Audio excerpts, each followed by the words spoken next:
जीतने वालों को मेरा सलाम।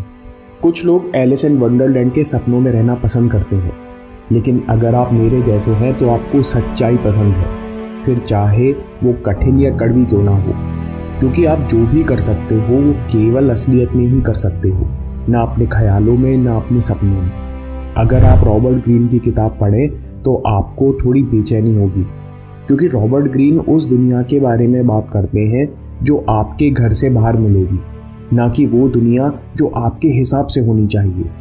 बाहर दुनिया पावर डायनेमिक्स पर चलती है, मतलब लेन देन और शक्ति का संतुलन होता है। अगर आप कमज़ोर हैं तो लोग आपका फ़ायदा उठा सकते हैं, आपके साथ अन्याय भी हो सकता है, छोटी गलती की बड़ी सज़ा मिल सकती है। अगर आप ताकतवर हैं तो भी आपको सावधान रहने की ज़रूरत है, क्योंकि आप इसे कभी भी खो सकते हैं। रूल नंबर 4 में ग्रीन कहते हैं कि हमेशा ज़रूरत से थोड़ा कम बोलिए। फ्रांस का राजा लुइस 14 ज़्यादा होशियार और अनुभवी नहीं था, लेकिन वो सनकी और कम बोलता था। जब उससे कोई सलाह देता या किसी की शिकायत करता तो वो हमेशा कहता, देखते हैं। वो पता नहीं चलने देता था कि उसके मन में क्या चल रहा है, जिस कारण मंत्री हमेशा सावधान रहते थे। षड्यंत्र रचने वाले मंत्री डरकर बौखलाकर गलती कर देते थे।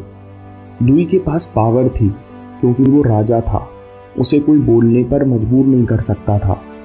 जब आपके पास पावर हो तो कभी सारे पत्ते मत खोलो, पावर का शांत रहकर इस्तेमाल करो। तभी बोलो जब आपके पास बोलने के लिए कुछ सार्थक बात हो। अगर आप बड़े पोस्ट पर रहकर ज़्यादा बोलेंगे, अपने सीक्रेट्स उजागर कर देंगे, तो आपके पीछे लोग आपका मजाक उड़ाने लगेंगे या आपकी कहीं और शिकायत बढ़ाएंगे। अगर आप किसी पावर डायनेमिक्स में कमज़ोर या जूनियर हैं और आपके शब्द आपकी हैसियत से आगे निकल जाएं, तो क्या होगा? कॉनराड रैलेव को तख्ता पलट की कोशिश के जुर्म में फांसी की सज़ा सुनाई गई थी। कॉनराड का जुर्म बड़ा था, लेकिन उसकी किस्मत अच्छी थी। फांसी के समय रस्सी टूट गई। रूस में उस समय चलन था कि अगर ऐसी घटना हो तो उसे ऊपर वाले का न्याय मानकर सज़ा माफ़ कर देनी चाहिए। सैनिक तत्काल राजा के पास खबर पहुंचाने गया। राजा माफ़ीनामे पर मोहर लगा ही रहा था कि राजा ने पूछा, क्या कॉनराड ने रस्सी टूटने के बाद कुछ बोला? सैनिक बोलता है कि उस विद्रोही ने रस्सी टूटने पर कहा कि रशिया में लोग ढंग की रस्सी भी नहीं बना सकते। अगले दिन कॉनराड को दोबारा फांसी दी गई।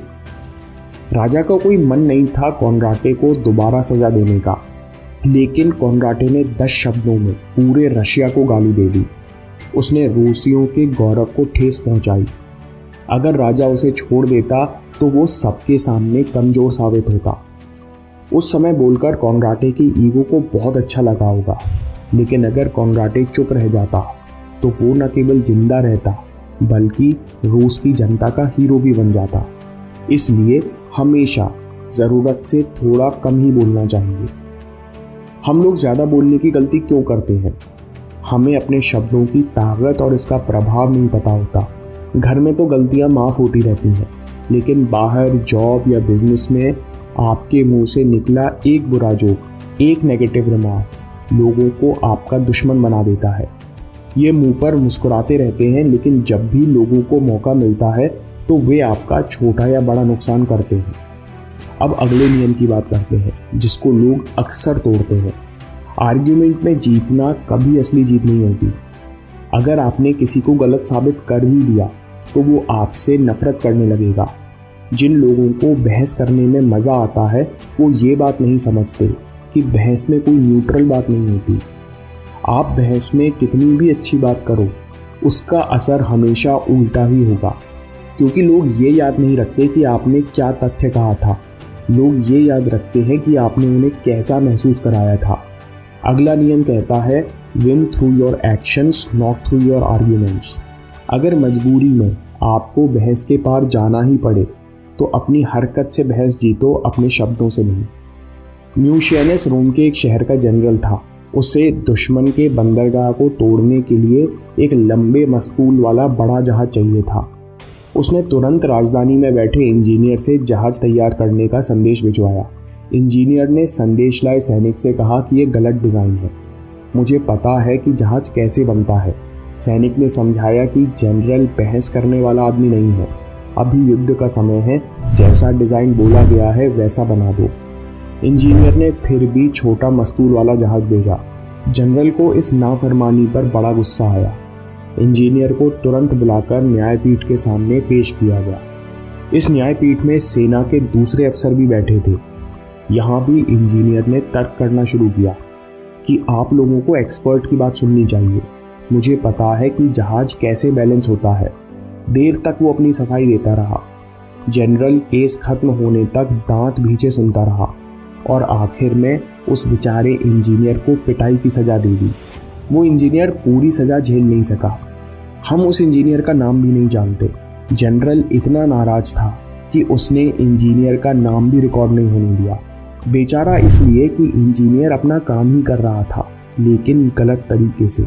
उसको जहाज के साथ 2 मस्तूल तैयार करने चाहिए थे, एक छोटा और एक बड़ा। जब जनरल को उसकी होशियारी समझ आती तो वो उसको इनाम भी देता, लेकिन बहस करते समय वो इंजीनियर ये नहीं समझ पाया कि जिस सेना में डिसिप्लिन सबसे बड़ी चीज़ होती है, वो उस सेना के सामने लगातार जनरल का अपमान करते जा रहा है। उसे नहीं पता चला कि कब वो अपनी सीमा को पार कर गया। इसलिए हमेशा बहस से बचना चाहिए। लेकिन जब हम ताकतवर हों, प्रसिद्ध हों, क्या हमें तब भी बहस से बचना चाहिए? बिल्कुल, चाहे आप अपने क्षेत्र के सबसे बड़े कलाकार हो। माइकल एंजेलो प्रसिद्ध मूर्तिकार और कलाकार थे। एक बार फ्लोरेंस शहर के मेयर माइकल एंजेलो की नई मूर्ति पर काम देखने आए। उन दिनों कला में रुचि लेने का फैशन था और मेयर साहब खुद को कला का पारखी समझते थे। काफ़ी देर तक माइकल एंजेलो का काम देखते रहे। फिर वो मूर्ति देखकर कहते हैं कि आपने बहुत अच्छा काम किया है, लेकिन इसकी नाक लंबी है। माइकल एंजेलो ने देखा कि नेताजी मूर्ति के बिल्कुल नीचे खड़े हैं, जहाँ से इनको नाक लंबी दिख रही है। उन्होंने कुछ नहीं कहा। वे मचान पर चढ़े और नाक पर काम करने लग गए। असल में माइकल एंजेलो छेनी हथौड़े से केवल आवाज़ कर रहे थे और पहले से जमी धूल उड़ा रहे थे। वे ये भी जानते थे कि अगर मेयर साहब को उनकी गलती बता दी गई तो भी उनको हमेशा अपने दिमाग में वो नाक लंबी दिखती रहेगी और मन में ये कष्ट रहेगा कि एक मूर्तिकार ने मेरी सलाह नहीं मानी। माइकल एंजेलो ये भी जानते थे कि कल को मिलने वाले काम में उनकी सिफारिश भी काम आ सकती है। इसलिए उन्होंने थोड़ी देर बाद उनको ऊपर बुलाया। नज़दीक से देखने पर मेयर साहब कहते हैं कि माइकल एंजेलो, आपने पूरी मूर्ति में नई जान डाल दी। इसके बाद मेयर साहब ने क्या किया होगा? उन्होंने अपने सारे दोस्तों को बताया होगा कि कैसे उनकी सलाह पर माइकल एंजेलो ने अपनी मूर्ति बनाई। इससे माइकल एंजेलो की मूर्ति को प्रसिद्धि ही मिली होगी। दोस्तों, जब आप बहस नहीं करते तब आपके मुंह से कुछ गलत नहीं निकलता। आपकी सही बात का कोई गलत मतलब नहीं निकालता। दूसरे के अहंकार को ठेस नहीं पहुंचती और आपके संबंध भी खराब नहीं होते, क्योंकि लोग एक बार को अपनी आंखों से सच्चाई तो देख सकते हैं, लेकिन दूसरे के मुंह से सुनना पसंद नहीं करते। तो आपको क्या करना चाहिए? हमेशा बहस से बचिए। अपनी शक्ति सार्थक जगह लगाइए। अगर बहस करने वाला सीनियर है तो चुपचाप उसकी बात मानकर काम कीजिए। अगर इसके साथ आपके पास समय हो तो उसे सही काम करके मदद कीजिए। आपका काम उसकी मदद दिखना चाहिए। अगर वो समझदार होगा तो वो आपको बिन बोले आपकी सही बात मान लेगा। और अगर आपका सीनियर समझदार नहीं है तो ऐसे इंसान से बहस करके आपको गुस्सा नहीं दिलाना चाहिए। दोस्तों, प्रैक्टिकल कम्युनिकेशन की ये सीरीज़ हम आगे भी जारी रखेंगे। आपको ये वीडियो पसंद आया तो अगले वीडियो में देखिए कि असली दोस्त कौन होते हैं। कहीं आपके दोस्त आपका भविष्य तो खराब नहीं कर रहे। और याद रखिए, आपके समय से कोई वीडियो, कोई ऐप, कोई न्यूज़ कीमती नहीं है। मैं काम के किस्से लाता रहूँगा। हिम्मत, हरकत, होशियारी, हम जीतेंगे।